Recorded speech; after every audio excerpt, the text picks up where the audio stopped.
ఎట్లా ఉంది కాంగ్రెస్ ప్రభుత్వం వచ్చి 2 ఏళ్ళు దాటిపోయింది. ఒక ఉద్యమకారునిగా, ఒక కాంగ్రెస్ వాదిగా ఎట్లా అనిపిస్తూ ఉందన్న తెలంగాణ రాష్ట్రం? అంటే ఇప్పుడు కాంగ్రెస్ పార్టీ జాతీయ పార్టీ అంటే అంత తెలంగాణ సెక్యులర్గా అన్ని కులాలను కాపాడుకోవడం, పేద ప్రజలకు సంక్షేమ పథకాలను తీయడం ప్రారంభించింది కాంగ్రెస్ పార్టీ. దానివల్లనే ఇవాళ లోకల్ బాడీ ఎలక్షన్స్లో 60+ స్థానాలని ఇప్పుడు జరిగిన 2 విడతల్లో కూడా గెలుచుకున్నది. వచ్చే విడతలు కూడా 60-70% పైన గెలుచుకుంటుంది. ఎందుకంటే గుర్తు లేవు కదా. ఆదరిస్తున్నారు అంటారా కాంగ్రెస్ పార్టీని ప్రజలు? కాంగ్రెస్ పార్టీని ఆదరిస్తున్నారు. అసెంబ్లీ ఎన్నికల కన్నా ఎక్కువ పర్సెంటేజ్ వచ్చింది. సో జూబ్లీస్ తర్వాత మళ్ళొక విజయము. రేపు ఎంపీటీ జెడ్పీటీసీలో కూడా కాంగ్రెస్ పార్టీ మెజారిటీగా సీట్లు గెలుచుకుంటుంది. గుర్తు కాబట్టి ఇంకా కొద్దిగా ఎక్కువ జనాలు కాంగ్రెస్ పార్టీకి ఓటేసే అవకాశాలు ఉన్నాయి. ఓకేనా. మొన్న ఉస్మానియా యూనివర్సిటీకి రేవంత్ రెడ్డి వెళ్ళడం, అక్కడ అనేక ప్రకటనలు చేయడం, యువత విద్యార్థి నాయకులంతా కూడా రాజకీయంగా ఎదగాలని చెప్పి చెప్తా ఉన్నాడు. మొదలు దాని గురించి ఒకసారి మాట్లాడే ప్రయత్నం చేద్దాం. మీరు కూడా విద్యార్థి దశ నుండి అనేక పోరాటాలు చేస్తూ ఈ స్థానానికి వచ్చారు. సంతోషంగా ఉన్నారన్న కాంగ్రెస్ పార్టీలో? కాంగ్రెస్ పార్టీలో సంతోషంగా ఉన్నారు. సెక్యులర్ పార్టీ, భవిష్యత్తులో మంచి అవకాశాలు వస్తాయి. ఎందుకంటే ఇక్కడ ఒక విషయాన్ని గుర్తు చేయాలి. నువ్వు అనుకోవచ్చు పదవి రావట్లేదు కదా అని. నేను ఏం చెప్పదలుచుకున్నా అంటే మన రామగుండం ఎమ్మెల్యే మకర్ సింగ్ రాజ్ ఠాకూర్ యువ నాయకుడు అప్పట్లో 2004లో రాజశేఖర రెడ్డి గారి గవర్నమెంట్లో ఆయన స్పోర్ట్స్ చైర్మన్ చేసిండు. అప్పుడు శాట్స్ ఉండే ఉమ్మడి ఆంధ్రప్రదేశ్కి అయినా స్పోర్ట్స్ చైర్మన్ ఉండే. ఆయన తర్వాత కొట్లాడి మొన్న ఎలక్షన్స్లో 23 ఎలక్షన్స్లో ఎమ్మెల్యే గెలిచిండు. మనకు కూడా మంచి అవకాశం వస్తుంది. ఆయనకన్నా ముందే నాకు అవకాశం వస్తుంది. అంటే మీ పార్టీని కాపాడుకునే ప్రయత్నం చేస్తారా ఈ మాటలు చెప్పుకుంటా? పార్టీని ఏం కాపాడేది నిజం చెప్పిన మకర్ సింగ్. అంటే చాలా మంది ఎదురు చూస్తూ ఉన్నారు తెలంగాణ ఉద్యమకారుల్లో.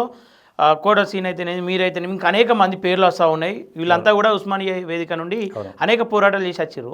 ఇంకా వీళ్ళకి ఎవరికి పదవులు రాలేవు, రేపు వచ్చే వాళ్ళ పరిస్థితి కూడా ఇట్లనే ఉంటుందని చెప్పేసి కొంత నెగిటివ్ కోణంలో చూస్తూ ఉన్నారు పార్టీని. ఇప్పుడు మాకు ఆల్రెడీ 2 అవకాశాలు ఇచ్చారు. చారగొండ వెంకటేశ్వర్కి, బాలలక్ష్మికి.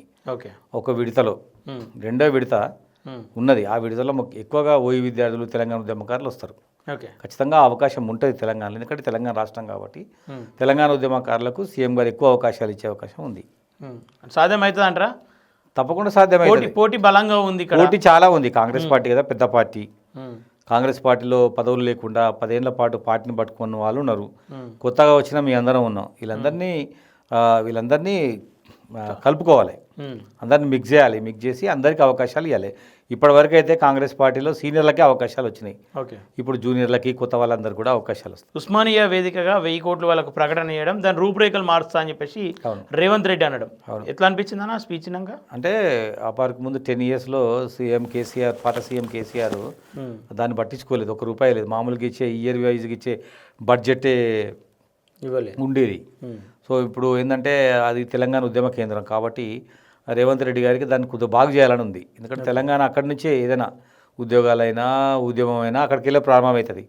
కాబట్టి బాగా ఇబ్బందులు ఉన్నాయి. హాస్టల్ సమస్యలు కావచ్చు, లైబ్రరీ సమస్యలు కావచ్చు, ఇవన్నీ ఉన్నాయి. దాన్ని బాగు చేయడం కోసం ₹1000 కోట్ల కేటాయించడం అనేది గొప్ప విషయము. నేనేమనుకుంటున్నానంటే ఈ 3 ఏళ్లలో ఇయర్కి 300 కోట్లు రిలీజ్ చేసిన ఉస్మానియా సిటీ మరొక పెద్ద ఇండియాలోనే టాప్ యూనివర్సిటీగా సౌకర్యాలన్నీ కల్పించుకుంటుంది. సీఎం గారు అంత ప్రేమతో ఉన్నారు కాబట్టి ఆ డబ్బులన్నీ 3 సంవత్సరాలు ఇస్తే ఖచ్చితంగా ఆయన సీఎం ఉన్నప్పుడే ఉస్మానియా సిటీ మళ్ళీ పాత రోజులు పునర్వైభవం వస్తుంది. అయినా కూడా అక్కడ ఉన్నటువంటి విద్యార్థులు కావచ్చు, నిరుద్యోగులు కావచ్చు, ఇంకా ఎక్కడో నిరాశగా ఉన్నారు కాంగ్రెస్ మీద. అదే ఏంటంటే జాబ్ క్యాలెండర్ వస్తుందని ఆశించారు. ఉద్యమకారులకు 250 గజం స్థలం ఇస్తామని అనుకున్నారు. సో సీఎం గారు డైరెక్ట్ వచ్చి వేదికల మీద నోటిఫికేషన్ ప్రకటించలేదు కాబట్టి ఓయిలోకి సంబంధించిన పాత ఇప్పుడు ఓయిలో దాదాపుగా 1200 ఉద్యోగాలు ఉంటాయి. ఇప్పుడు 300-200 ఉన్నాయి. సో ఆ 1000 ఉద్యోగాలు భర్తీ చేసుకోమన్నాడు యూనివర్సిటీ అసిస్టెంట్ ప్రొఫెషనల్ గురించి. అదేవిధంగా బయట వచ్చే నోటిఫికేషన్లు ఉన్నాయి. అవన్నీ కూడా లెక్కకు వచ్చినాక ఖచ్చితంగా ఒక పెద్ద భారీ డిఎస్సి, పోలీస్ రిక్రూట్మెంట్, అదేవిధంగా గ్రూప్ 1, గ్రూప్ 2 నోటిఫికేషన్లు కూడా సీఎం గారు ఇస్తారు. ఎందుకంటే ఆయన అన్నాడు నేను ఉద్యోగాలు భర్తీ చేస్తా అని చెప్పి అధికారంలోకి వచ్చిండు. ఆ పని ఆయన చేస్తాడు. ఆ పని ప్రాసెస్లో కూడా ఉంది. వెనకన ముందునో పని చేస్తుండని చెప్పేసి అయితే కనిపిస్తూ ఉంది.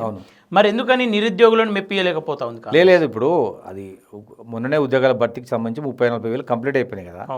ఇప్పుడు ఇయర్ వైజ్ ఖాళీలు మొత్తం కూడా డిసెంబర్ నాటికి, మార్చి నాటికి వస్తాయి. అవన్నీ క్రోడీకరించి అన్ని దగ్గర తీసుకొచ్చి ఒకటేసారి వదలాలని టీచర్లు, పోలీసులు, డాక్టర్లు, గ్రూప్ 1 గ్రూప్ 2 వదిలితే సరిపోద్ది.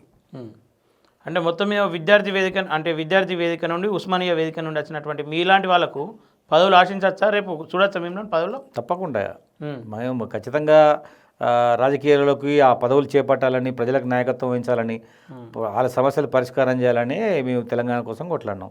ఖచ్చితంగా మాకు కూడా అవకాశం కోసం విత్ ఇన్ ద పార్టీలో కూడా ఇంటర్నల్గా స్ట్రగుల్స్ ఉంటాయి, వాటిని కూడా ఫేస్ చేస్తాం.